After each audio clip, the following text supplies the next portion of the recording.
Anak ko, may katahimikan sa pagitan ng pakikinig at paggawa. Isang banayad at banal na agwat sa pagitan ng pumapasok sa pandinig at ng lumalabas sa pamamagitan ng mga kamay. Ilang beses na ba nating narinig ang salita habang may luha sa ating mga mata? Ngunit pagtalikod natin, ito'y nalilimutan na, parang imahe sa salamin na unti-unting nawawala. Malumanay tayong pinaaalalahanan ng Santiago 1:22. Huwag lang kayong maging tagapakinig ng salita, kundi ito'y isagawa ninyo. Kung hindi, nililin lang ninyo ang inyong sarili. Puno ang mundo ng mga salita, mga sermon, mga payo, karunungan. Ngunit ang kaharian ng Diyos ay hindi itinayo sa mga talumpati. Ito'y binuo sa mga yapak. Ang tunay na tagasunod ni Jesus ay nakikilala hindi sa harap ng maraming tao, kundi sa katahimikan ng mga nakasaradong pinto.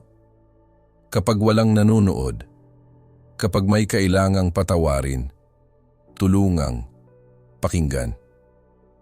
Anak ko, ngayon, muling umaalingaw-ngaw ang aking tinig. Kung mahal mo ako, mamuhay ka. Isagawa mo ito. Lumakad ka. Maglingkod ka. Ang pananalig na nakikinig lang ay hindi pa buo.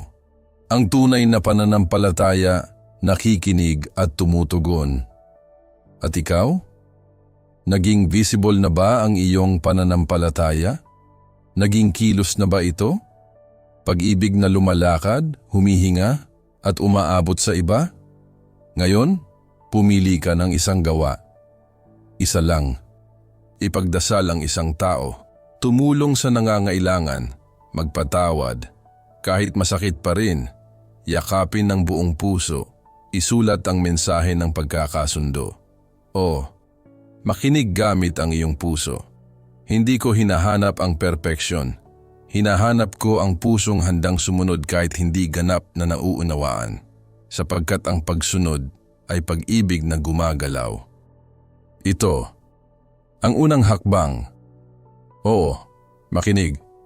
Ngunit ngayon, kumilos. At ang simpleng hakbang na ito ay magdadala sa iyo sa mas dakila.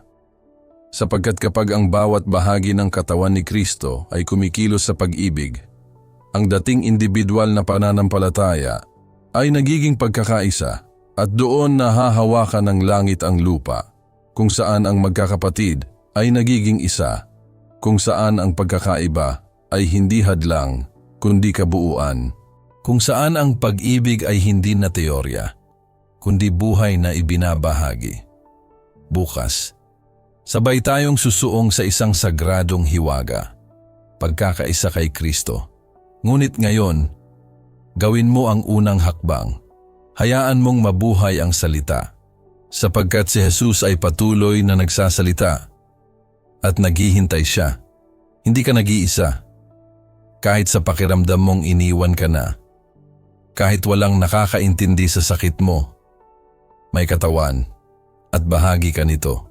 Tinuturuan tayo ng mundo ng pagkakahiwa-hiwalay. Namumuhay ito sa pagkakabahabahagi, mga watawat, mga label, mga hangganan. Ngunit sa aking kaharian, isang pangalan lamang ang nagkakaisa, si Kristo. Hindi ka basta isang tao lang, isa kang buhay na bahagi ng isang walang hanggang katawan, isang katawan na dumudugo kapag may nasasaktan, na tumatayo kapag may nananalangin, na nagagalak kapag may umiibig. 1 Corinto 2:9, sapagkat kung paanong ang katawan ay iisa at maraming bahagi, at ang lahat ng bahagi bagamat marami ay iisang katawan, ganoon din kay Kristo. Ilang beses na ba tayong humusga sa iba, base sa pananamit, sa pananalita, o sa paraan ng pagsamba? Ngunit kung dala rin nila si Kristo, bahagi rin sila ng iyo, ng parehong katawan, ng parehong dugo, ng parehong biyayang hindi natin karapat-dapat.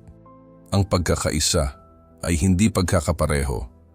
Ito'y pagkakabagay-bagay sa gitna ng pagkakaiba.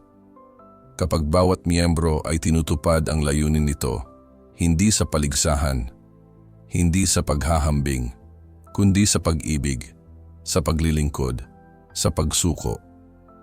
Ngayon, ipagdasal mo ang isang taong naiiba sa iyo, isang kapatid sa ibang denominasyon, isang taong nakasakit sa iyo, isang hindi mo lubos na nauunawaan. Sapagkat kapag tayo'y nananalangin, tayo'y nagkakaugnay. At sa koneksyong iyon, naroroon ako. Ang pagkakaisa ay hindi nabubuo sa isang gabi. Hindi ito pinipilit. Ito'y isinilang sa mga simpleng kilos, maliit man, ngunit may halagang walang hanggan. Bukas, isa na namang banal na hakbang, magmahal ng naiiba. Ngunit ngayon, kilalanin mo ito. Hindi ka naglalakad mag-isa. Ikaw ay bahagi ng katawan, bahagi ka ng akin.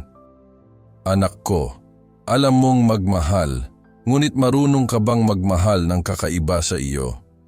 May isang daan mula Jerusalem hanggang Jericho, at sa daang iyon may isang taong sugatan, iniwan at pinabayaan.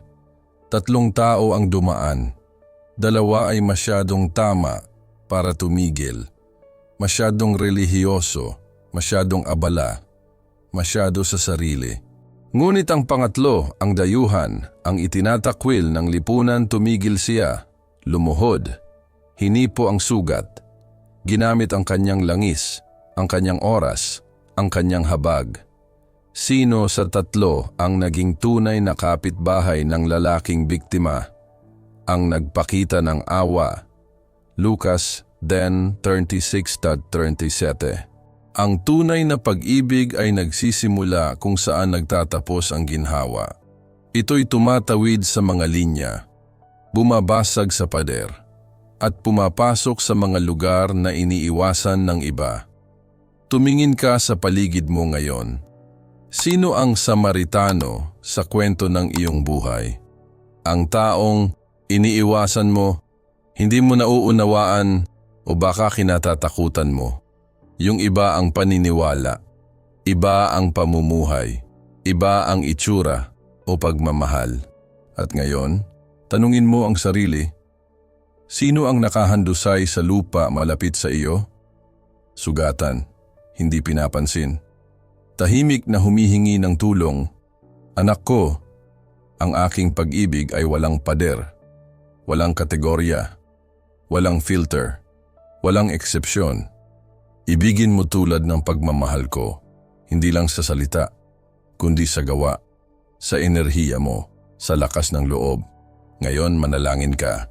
Panginoon, wasakin mo ang aking mga pagkiling, turuan mo akong magmahal ng walang hangganan, walang takot, walang kapalit. At maghanda ka, sapagkat ang marunong magmahal sa kakaiba ay nagiging kawangis ko. Bukas, isa na namang banal na hakbang. Manalangin para sa iba, mamagitan tulad ng ginagawa ko para sa iyo araw-araw. Ngunit ngayon, magmahal ka lang, buong puso. Mahalin ang iba, mahalin ang di inaasahan. At pagkatapos, masdan mo kung paanong bumubukas ang langit sa iyong harapan. Naiyak ka na ba para sa isang taong ni hindi alam na ipinagdarasal mo siya? Naramdaman mo na ba ang bigat sa puso na hindi mo pagmamay-ari, ngunit lumuhod ka pa rin? Iyan ang pamamagitan. Iyan ang panalangin gumagalaw sa langit. 1 Timoteo 2:1. Una sa lahat, inirerekomenda ko na ang mga pagsusumamo, panalangin, pamagitan at pasasalamat ay gawin para sa lahat ng tao. Ang panalangin para sa sarili ay mahalaga. Ngunit ang panalangin para sa iba, iyan ang tunay na pag-ibig. Kapag namamagitan ka, nagbubuo ka ng tulay sa pagitan ng mga puso. Binabasag mo ang mga tanikalang hindi nakikita. Dinidiligan mo ang mga binhing hindi pa sumusulpot. May mga taong di kailanman makaririnig ng sermon, ngunit mararamdaman nila ang bigat ng iyong tahimik na panalangin. Ang pamamagitan ay isang nakatagong gawain, ngunit may walang hanggang halaga. Ngayon isipin mo ang 5 pangalan. 5 kaluluwa. 5 kwento na di mo lubos na alam. Ipagdasal mo sila. Manalangin kahit tila walang nangyayari. Sapagkat sa hindi nakikitang mundo, laging may nangyayari. Ipagdasal ang kaibigang lumayo.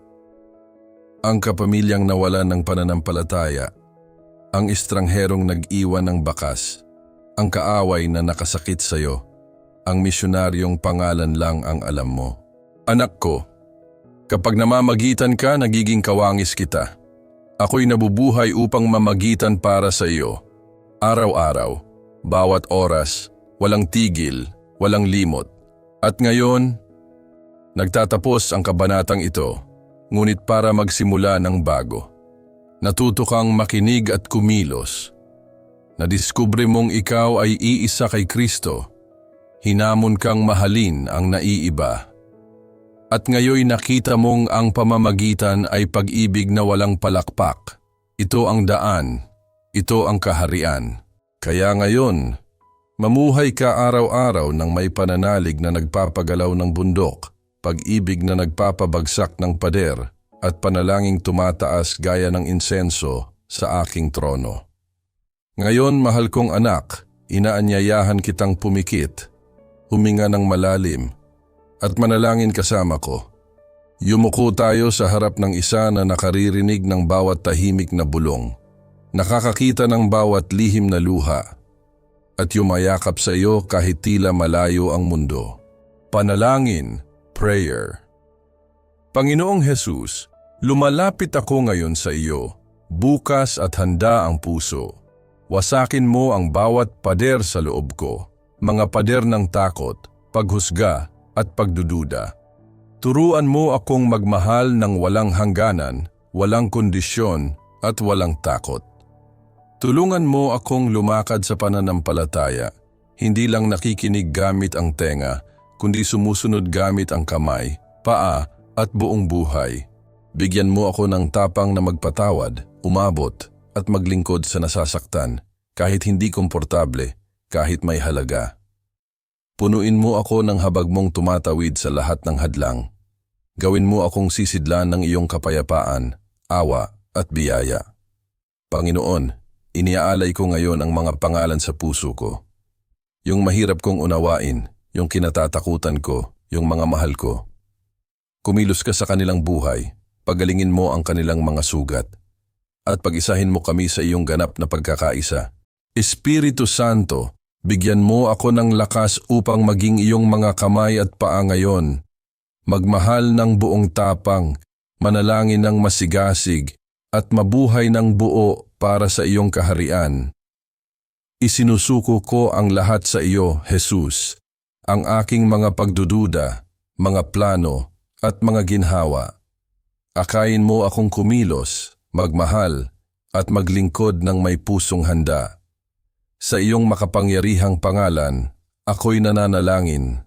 Amen.